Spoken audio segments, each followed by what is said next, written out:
Our next speaker is Lord Christopher Monckton, Viscount of Brenchley. And I want to thank Lord Monckton for coming here all the way from the Highlands of Scotland. Wonderful to be here. Thank you. Bless you, Moses. Lord Monckton is, in my opinion, the very best of a small but hardy band of skeptics who try and hold back the tidal wave of conventional thinking, accepted thought, what is called settled science in this discussion about climate change. But I think the tide has begun to turn. The numbers on his side are beginning to swell, and I think you'll begin to see why when he gives you his little talk. Thank you very much. Thank you, sir.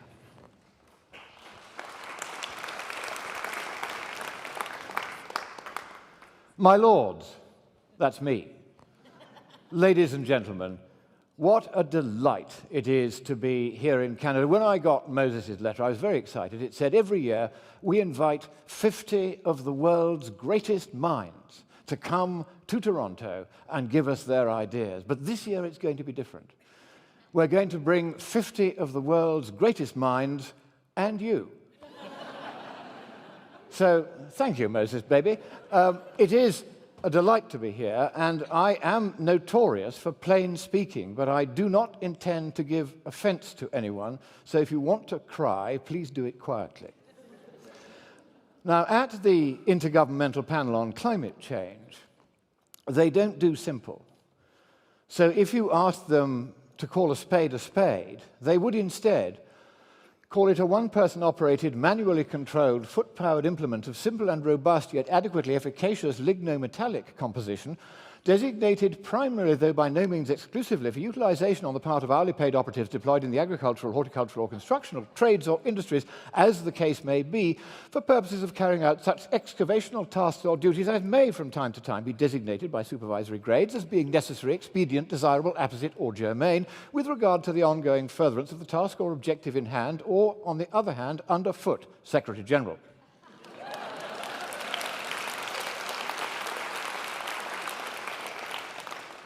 Now, part of the problem with the climate debate is that so much gasboard language like that has been used, and there's been too little plain scientific and economic thinking. And so the entire political class has been captured by an idea which, as always with the best bad ideas, has a grain of truth in it, which is then exaggerated beyond all reason. This has happened before. One thinks of the Dreyfus case, for instance, when we go back to France. And there, an officer of the French General Staff was arrested, tried, and sentenced to 10 years torture and imprisonment on Devil's Island for having committed a spying crime which he had not committed. And the entire establishment covered up even when they realized they got it wrong. And one man decided that this was not right, it should be corrected, and eventually persuaded Émile Zola, the great journalist of his day, to write an article in the only newspaper that would allow the unofficial side of the story to be given. And it was called, and I'm going to call my talk today in honor of the Québécois. Are there any Québécois in the house here today? Very good. Give them a round of applause. They need all the help they can get. And so I am going to begin my speech in French with the words j'accuse. And that's the end of the French bit. Now, I'm going to do what Zola did. I'm going to read to you a letter to your Prime Minister, just as he wrote to his President. Letter to the Honourable Stephen Harper, Prime Minister of Canada. Sir, it is an honour to stand upon the soil of a noble nation, devoted to liberty, and governed by one who is not ashamed to express that devotion.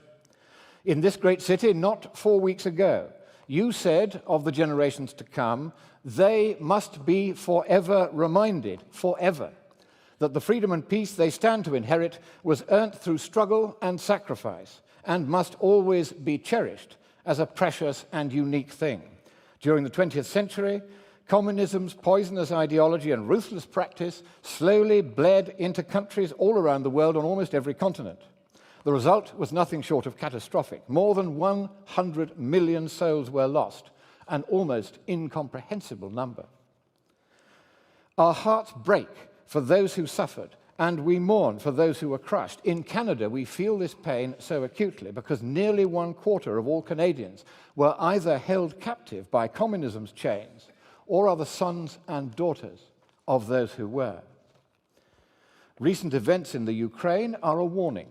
The fascist and communist regimes of the 20th century were transient but murderous species of an eternal menace that the political philosophers of early imperial China, meditating upon the fundamental divide in politics that subsists to this day, characterized as legalism. Today we call it totalitarianism. Against it, they placed Confucianism, which we call libertarianism. Legalism is the antithesis of liberty. It demands absolute unanimity on pain of death. The breaching of the Berlin Wall and the melting down of the Iron Curtain marked not the end of totalitarianism, but the end of its confinement. The new menace to liberty is groupthink gone global. The globalization of groupthink is guilefully disguised under the green fig leaf of pietistic environmentalism. From behind that fig leaf emerges today's tumescent totem of totalitarian tyranny, climate change. At Paris next year, almost 200 states parties to the United Nations Framework Convention will gather to do what they mercifully failed to do in Copenhagen 5 years ago, to formalize the infliction upon their peoples of a binding and irrevocable treaty which, under the guise of addressing the non-problem that was man-made climate change, would establish for the first time in the history of our species a global totalitarian tyranny. Even if our influence on the climate were every bit as great as the agents of this constitutional monstrosity know well by now that it is not, the cost of the measures that they have already enacted and now propose to enact for its abatement would be flagrantly disproportionate to any environmental or economic benefit. Sir, no government that you lead will assent to any such treaty that would put the world in chains. Yet already it has been openly said, not least by Sir David King, Britain's rather implausible climate change ambassador, testifying before the Environmentalist Committee of the House of Commons not long ago, that it will be necessary only to wait for the eventual fall of your government to ensure that Canada too is irreversibly signed up to the new world order, whatever any future electorate may wish. Henceforth, the new totalitarians will openly thwart democracy by the abuse of the treaty-making power to circumvent the convention that no parliament may bind its successors. A parliament is for a few years. A treaty is forever. The cost of this universal tyranny is already being paid in that most precious of all coinages, human lives. In the bitterly cold British winter of 2 years ago, blamed, of course, on global warming, I visited a lady of 85. To my horror, throughout that abnormally long and savage winter, she had been unable to switch on the heating in her home. The price of fuel oil had risen beyond all reason and beyond her means. It had risen chiefly because the British government had irrationally doubled the taxes and charges on energy over the previous 5 years in the name of demonstrating what it bizarrely described as leadership in the fight against climate change, which has been going on for 4.5 billion years. But the British government has come to fight it. In the United Kingdom alone, there are some 24,000 excess deaths of cold every winter. As more and more people installed central heating, these deaths had been declining. Yet in recent years, they have increased again alarmingly as people cannot turn their heating on. In that cruel winter, the excess deaths rose by 7,000. To 31,000.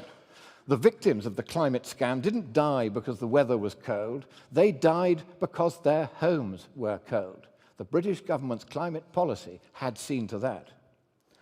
And who will speak for the brutalized, the diseased, and the starving in Africa, in South America, and in China? Ours is the first generation in which the global eradication of poverty and consequently of overpopulation and the environmental degradation of which the previous speaker so movingly and so brilliantly spoke became realistically achievable. Instead, the trillions that could have ended poverty are diverted from the pockets of the poor to the groaning coffers of the rich with the chimera of climate mitigation as the flimsy cover story. More is at stake even than human life. All the hallmarks of totalitarianism that were first discerned by the earliest opponents of Lenin, of Hitler, and of Mao are present in the behavior and utterances of those who would profit by enslaving the planet in the name of saving it. Already, over and over again, they demand the death sentence for treason against the planet or high crimes against humanity. For those of us who dare, on serious and legitimate scientific and economic grounds, to question any tenet of their new and dismal credo. The near-universal official adoption of a pseudo-scientific dogma no less doctrinaire and no less potentially harmful than eugenics or Lysenkoism, the fatal attenuation of the quantitative as well as of the moral sense, the replacement of logic and the scientific method in schools worldwide by the crude and shameless subjection of innocent schoolchildren to the half-witted environmentalist propaganda of which several of you here have spoken to me today in this state, the abject deference of elected parliaments and their unresisting transfer of their powers and of their people's treasure to an alphabet soup of unelected supranational entities, the unsupervised operation of these anti-democratic institutions beyond the recall of any electorate, out with the scrutiny of any auditor, and firth of the jurisdiction of any court, the de facto immunity of the new global classe politique and its protégés, from prosecution even for outright financial corruption or blatant scientific fraud, the replacement of genuine religion by the new shamanistic superstition of furious environmental zealotry, the state's dirigiste neo-monopsony of climate research that purchases the self-interested and instinctually etatiste acquiescence of academia, the glamorous allure of noble cause corruption, the tendency of lobby groups towards profitable extremism, the curious incuriosity of the press, the druidical pietism of innumerable innumerate politicians in search of an issue dimly understood, and the coalescence of powerful vested interests everywhere around canting profiteers of doom. All these auguries of impending tyranny have expensively coalesced in the promotion of a pandemic of pusillanimous panic about, of all things, the weather. And that, ladies and gentlemen, is the longest sentence you ever heard. I accuse the Prince of Wales, Ban Ki-moon, Barack Hussein Obama, Al Gore, and Rajendra Pachauri of preaching self-denial while flagrantly flaunting their failure to practice personally the restraint they so readily and so profitably enjoin upon others. I accuse the European Union, the United Nations, and such-like self-serving entities of profitably exploiting the plight of the poor while shamefully ignoring it. I accuse Al Gore, the United Nations Framework Convention, and the Intergovernmental Panel on Climate Change, the IPCC, of overstating the likely future warming of the Earth, the costs and consequences of such warming, and the imagined and imaginary benefits of abating it, while understating the costs of abatement. I accuse the IPCC of having falsely claimed in its 1990 first assessment report that it had substantial confidence in its then prediction of near-term global warming, which has proven since then to be double the observed warming rate.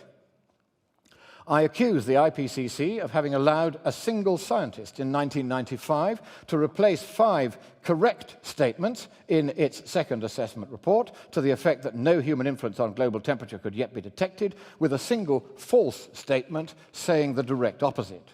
The climate consensus, then, is a consensus of just one man.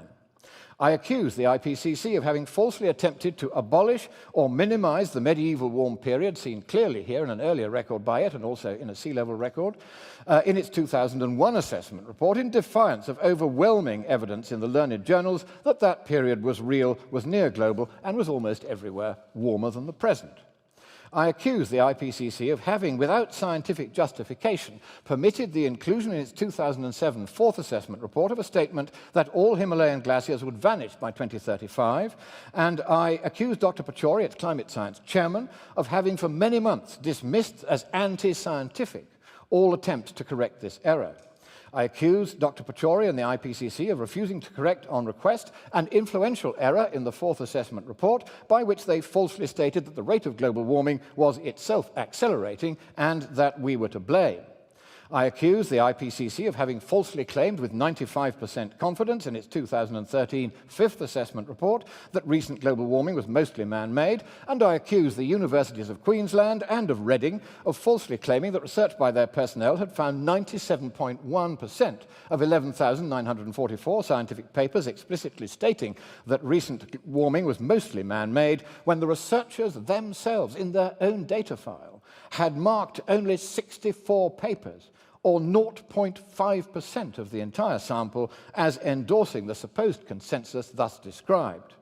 I accuse Britain's oldest taxpayer-funded lobby group, the Royal Society, emulated by its profiteering clones worldwide, of abandoning the scientific objectivity enjoined upon it at the time of its foundation, of suppressing scientific evidence and opinion unhelpful to its bottom line, of claiming as certain the inherently uncertain in the climate, and of bullying without mercy any scientist who dares to disagree with it. I accuse the editors of Science, Nature, and such-like once learned journals of having suppressed scientific papers with which they disagreed, and I accuse the president of the American Physical Society of willful prejudice in having dismissed the two blameless editors of Physics and Society for having dared to publish a paper by me questioning correctly, as events have shown, the rate at which the world was predicted to warm. I accuse the vast majority of the global academic and scientific elite of sheep-like silence in the face of the bastardization of science and the repudiation of reason and the scientific method for profit by a greedy but powerful few.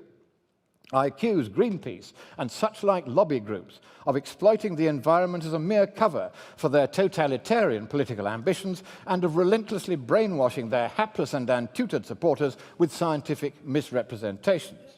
I accuse the world's news media of failing to report almost any scientific evidence or fact, however relevant, casting doubt upon the party line on climate.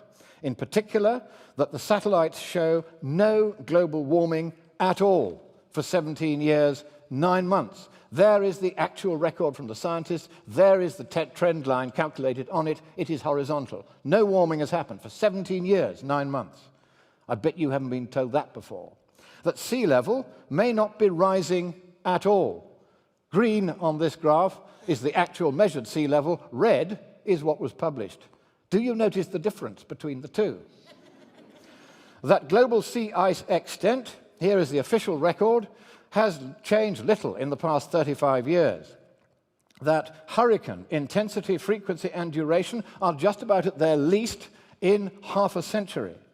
That floods are not increasing globally, that the fraction of the world's land under drought that you see here is not increasing, that wind farms kill rare birds by the million while adding to CO2 emissions and not reducing them, and that the cost of preventing global warming that isn't occurring is 10 to 100 times that of adapting to its consequences, even if it were to occur. Prime Minister, you have done your best to throw into reverse in your country the bandwagon of lies to which the world's classe politique had clung, and clung not for any noble purpose, but instead for reasons of political expediency, social convenience, and financial profit.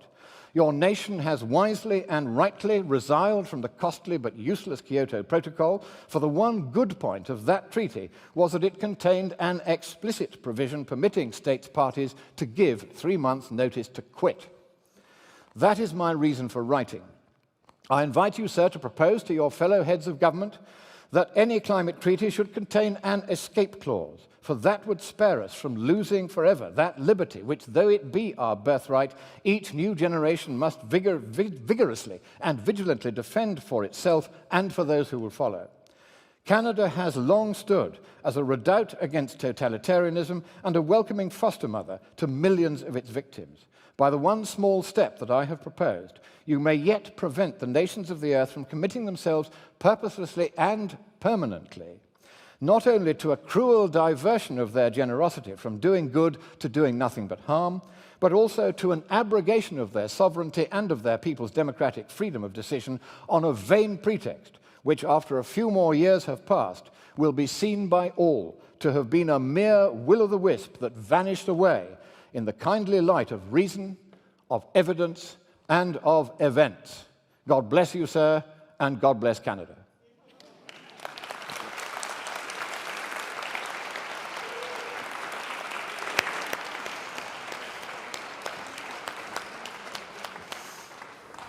Sir, Thank you.